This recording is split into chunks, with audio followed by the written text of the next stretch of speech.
On this week's Cars.com's On the Road, catch speeders on the highway with the Connecticut State Police. Visit the New York International Auto Show for a peek at the 2012 offerings. And learn about the app that helps you find a place to park. All this and so much more, so hold on tight because we're shifting gears and rolling along.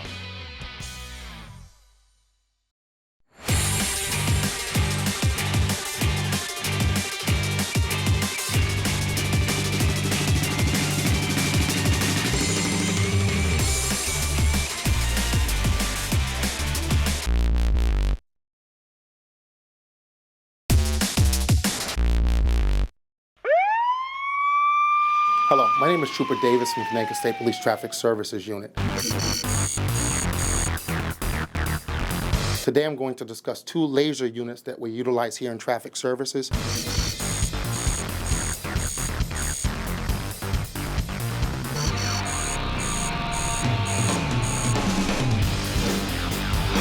Now let's go into the field and see how these two units operate. Now this area looks like a very good place to run laser, because as you can see, it has a very wide shoulder, which would make it safe not only for the trooper, but also for the violator. The great thing about a laser unit is that a laser unit is target specific, which means in traffic, if I can put my red dot on the front of your vehicle, I can now ascertain the speed of your specific vehicle without capturing the speed of other vehicles around you.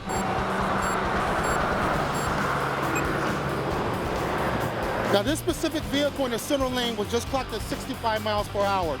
The next vehicle was at 76, 67. The silver vehicle was just clocked at 82. I prefer to shoot laser inside my vehicle for two reasons. One is officer safety, and the second is reaction time, the time it takes me to stop the violator. Now what brings my attention to your vehicle as a trooper? What we like to do is get an average speed of traffic flow in the Pacific area. And once you accelerate past that speed, you now have my attention.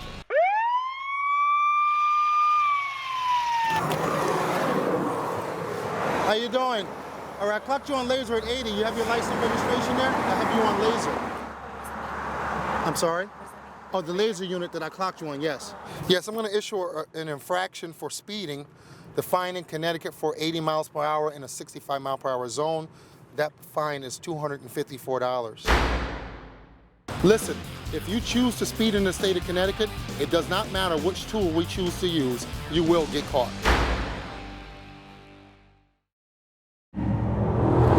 Hyundai is among the most successful automakers in the United States right now.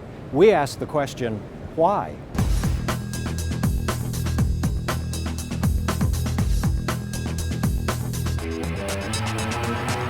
You know, for us it was, how do we offer something that people formerly would have thought can only be available in near luxury class vehicles? Something that's truly outstanding design, class above, finish, looks very premium. And it was really a strong focus on good design first and some of the other factors second. So whether it's the interior, which has a very luxurious premium feel, and the exterior, which is very new to the segment. When you think about styling that's truly dramatic in a compact class, it's really a kind of a standout proposition right now. Veloster is really what we would consider a young singles or young couples car. And for us, that's a key area of growth right now. How do we bring people into our brand and help them appreciate what our company has to offer, and then grow them in the future when their needs change, when those people get married, have kids? How do we make sure that we're ready for that? And the Veloster, now we're seeding the market with a product that will hopefully appeal very strongly to young buyers, singles and couples.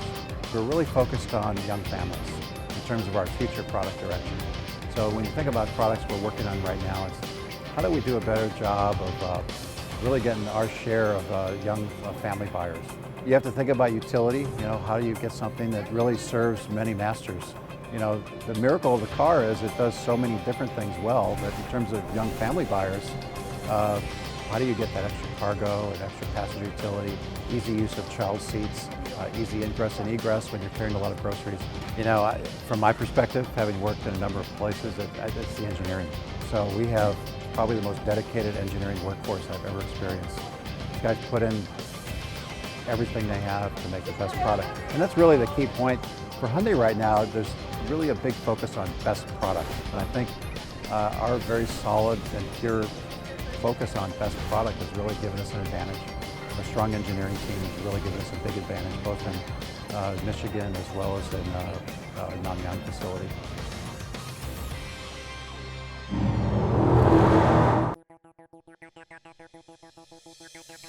Prepare to be amazed by this 2010 Scion TC. This two-door, five-passenger coupe still has less than 15,000 miles on the odometer. It features a standard transmission, front-wheel drive, and a 2.4-liter four-cylinder engine. It offers features such as one-touch window functionality, a tachometer, turn signal indicator mirrors, remote keyless entry, and much more. It also includes a Carfax history report. All this for the low price of under $17,000. Here's a great deal on a 2007 Toyota RAV4. Smooth gear shifts are achieved thanks to the 2.4-liter four-cylinder engine, providing a spirited yet composed ride and drive. Four-wheel drive allows you to go places you've only imagined. Toyota infused the interior with top-shelf amenities such as variable intermittent wipers, skid plates, and a split folding rear seat. Premium sound drives 6 speakers, providing you and your passengers a sensational audio experience. All this for under $18,000. There's plenty of value in this 2009 Toyota Venza wagon. With less than 10,000 miles on the odometer, this 4-door sport utility vehicle prioritizes comfort, safety, and convenience. Under the hood, you'll find a 4-cylinder engine with more than 170 horsepower, providing a smooth and predictable driving experience. You'll find great features such as power trunk closing assist, delay-off headlights, a built-in garage door transmitter, and so much more. At less than $28,000, this Venza won't last long. On the road in this 2005 Toyota Camry Solara. This 2-door passenger convertible is still under 75,000 miles. Toyota made sure to keep road handling and sportiness at the top of the priority list. It features an automatic transmission, front-wheel drive, and a 3.3-liter 6-cylinder engine. A wealth of standard features include heated seats, delay-off headlights, a trip computer, and heated door mirrors. Other features, such as leather interior, prove that economical does not mean sparsely equipped. All this for under $17,000. Hi, I'm Joe Weisenfelder with Cars.com. We're taking our first look at the Aston Martin Rapide. That's Rapid with an E at the end. It's what they call a 4-door sports car.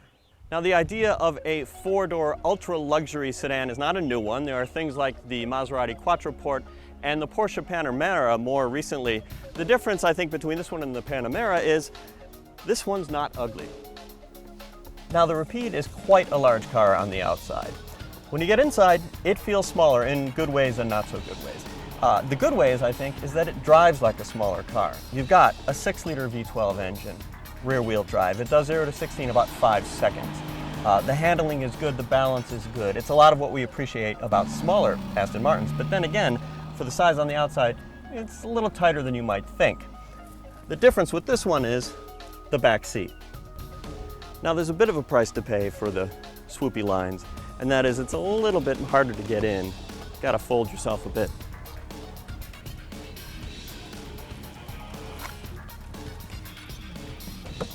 All right. Now, as I mentioned, the driver's seat is in my driving position, which is pretty far back. I'm 6 feet tall. So it's not exactly super roomy. The driver could give me more room. Now, I did diss the Porsche Panamera earlier, but I have to say that's one thing the Panamera has is a very large, accommodating back seat, a little more like a limo. Now, just because the back seat isn't big enough for the tallest adults doesn't mean it's not good for kids, which is something you're not going to get in the average Aston Martin. I think that the young ones would be pretty happy back here. They've got your entertainment system. It's an option on top of a Bang & Olufsen premium stereo system, which is standard. Now, obviously, if this is to be a family vehicle, you need some storage space in the back. Now, at a glance, the hatch doesn't look super roomy, a little snug, but then you see there's a partition here that folds down, gives you some more space, and then also the backrests fold flat, and it gives you actually a pretty long, flat surface. You probably want to cover this up, though. Aston Martin has already begun to deliver the Rapide in America, and the starting price is about $200,000, which is more than some of the competitors I mentioned, but they start out with lesser engines than this. If you compare the amount of power, it's a little bit closer, but when you buy an ultra luxury car, you don't necessarily buy it for what's under the hood, or even necessarily for how much space there is in it.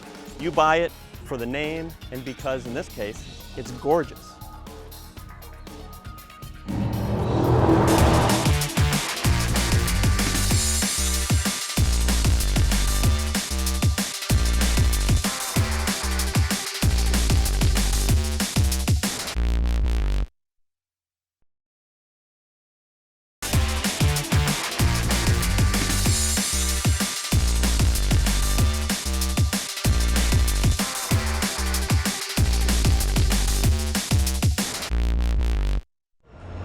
Hi, I'm Lindsay Beauregard. And I'm Patrick Olson, and we have the news from Cars.com this week.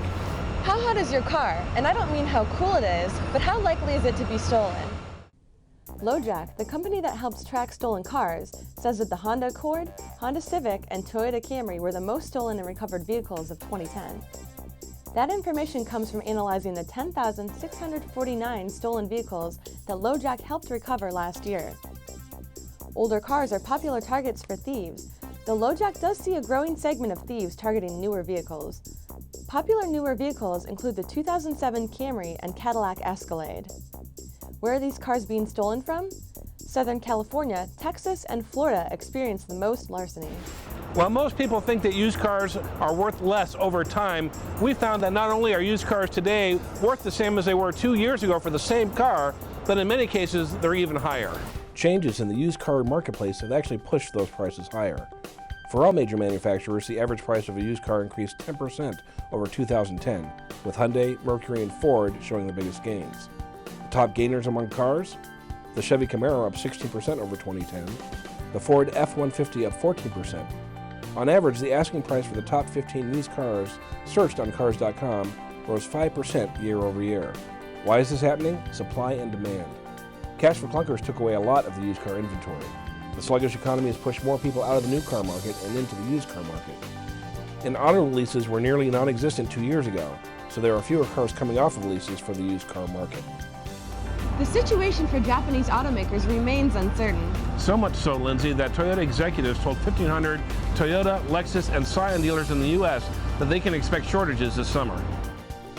Dealerships may face shortages due to production delays and stoppages at Toyota's North American plants because of the earthquake and resulting tsunami in Japan. Over the next few weeks, Toyota says that its North American plants will operate at reduced levels, and production will be halted completely for 5 days at most plants this month. Some exterior colors will be changed too because of shortages of the chemicals used in making those paints. Toyota operates 13 assembly plants in North America. A 14th plant in Mississippi is scheduled to start building Corollas this fall. Overall, about 70% of all Toyota models sold in the U.S. are made in North America. High gas prices are here, and drivers are already reacting to the change. Gas consumption has already dropped according to MasterCard's Spending Pulse, which tracks 140,000 gas stations. Earlier this month, consumption dropped 3.6%, or 2.4 million gallons of gasoline, the company said. Of course, gas prices are also linked to the price of oil, which has also seen steady increases since the recent unrest in the Middle East. As long as troubles persist in Libya and elsewhere in the Middle East, you can count on prices staying high. Hi, I'm Dave Thomas with Cars.com, and this is a 2011 Toyota Camry, one of the best-selling cars for years. Now, it's still a really comfortable commuter, but some chinks in the armor are starting to show. When it comes to performance, the Camry is definitely not a sports sedan. Its braking is really soft, and it doesn't handle very well either. What you're really getting is a comfortable car, and if you get the V6 option, it's one of the smoothest out there, and it comes standard with a 6-speed automatic. The Camry's comfort definitely translates inside as well. You have these wide, comfortable seats up front, which are great for long commutes. The styling is very simple too, so even though this car hasn't been radically redesigned since 2006, it doesn't feel outdated. A spacious, comfortable back seat has always been one of the more appealing parts of the Camry. As you can see here, I have plenty of room. However, the rest of the segment is caught up in backseat space, namely the Hyundai Sonata, which in a shootout that we conducted at Cars.com beat the Camry and the Accord. At 14.5 cubic feet, you can fit plenty of golf clubs in the trunk of the Camry. However, the Sonatas is 2 cubic feet bigger. And that's one of the problems. While the Camry is still a good car, the competition is even better. And for right now, the Camry is actually more expensive.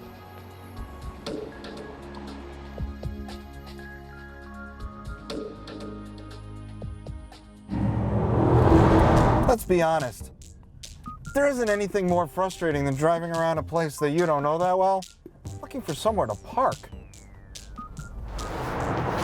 And that's where Parkopedia really comes in handy. If you do happen to know where you're going, you can type that in the blank field and it'll give suggestions on where you're headed and where you can put your car. If you don't know where you're going, like me here in Waterbury, then what you can do is you can click the Find Parking button.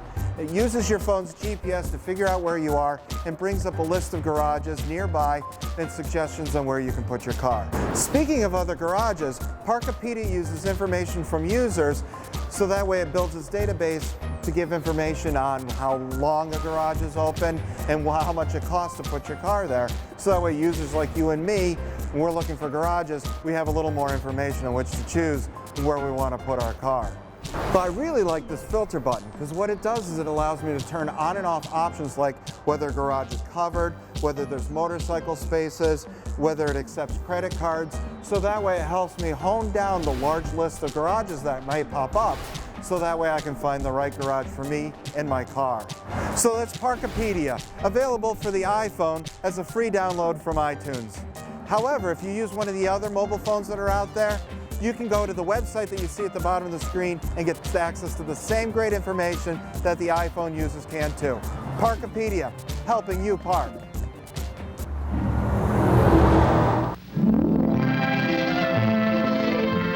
There's a new era in automobiles. It's the new Motoramic Chevrolet. What's new? Everything. 43 distinctively different interior styling choices.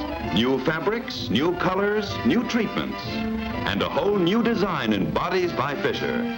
This new design provides great new strength, rigidity, and roominess. New four-fender visibility with the big new sweep sight windshield and total glass area increased more than 18%. A revolutionary new ride plus new power. The new Chevrolet Turbo Fire V8 engine and 2 new Blue Flame 6s. It's the new Motoramic Chevrolet.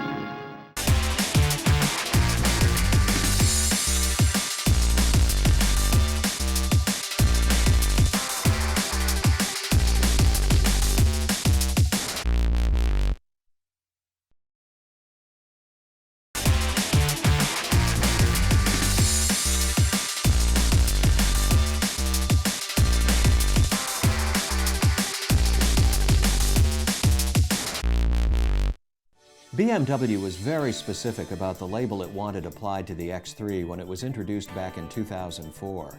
BMW proclaimed the X3 a sport activity vehicle. Now, the X3 has been completely redesigned for 2011, yet appearances are very much in the mold of the first-generation model. But this 2011 X3 is no mild makeover of the original. BMW listened to criticism of the first model and took action when designing its replacement. The new X3 is a little bigger on the outside, which translates into meaningful improvements in room for cargo and passengers. Then there was the issue of the suspension. The new X3 rides firmly but comfortably. The first-generation version could be a little abrupt over bumps. Fortunately, BMW managed to dial down the suspension stiffness without dumbing down the handling, which was excellent in the first-generation X3. At the very least, it's just as good in the 2011 model. 2 versions are offered, both powered by 3-liter inline 6s that are exceptionally smooth and refined. Our test vehicle has the 240 horsepower version. Also available is a turbocharged 6-cylinder engine good for 300 horsepower. Both engines work through a new 8-speed automatic. Performance is very good.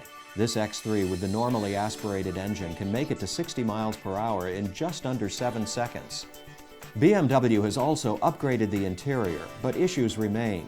The shift lever, for example. From the park position, you push it forward to go backward and backward to go forward. Don't worry, you adjust. And the iDrive, which is now ever so much simpler than version 1.0, is still fussy and distracting. Still, this new BMW is a great driver's car. One final bonus. With the change in venue for manufacturing the X3 from Europe to America, the price of the new and much better X3 is now lower. It starts at $36,750 plus $875 for destination charges.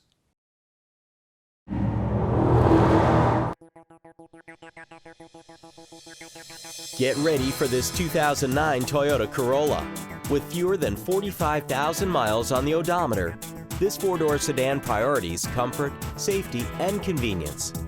Smooth gear shifts are achieved thanks for the four-cylinder engine, providing a spirited yet composed ride and drive. Top features include power windows, outside temperature display, and a split folding rear seat. Side curtain airbags deploy in extreme circumstances. Priced at under $15,000, come in for a test drive today. Here's a great deal on a 2009 Toyota Camry.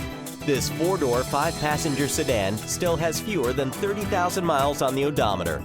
It features an automatic transmission, front-wheel drive, and a 2.4-liter four-cylinder engine.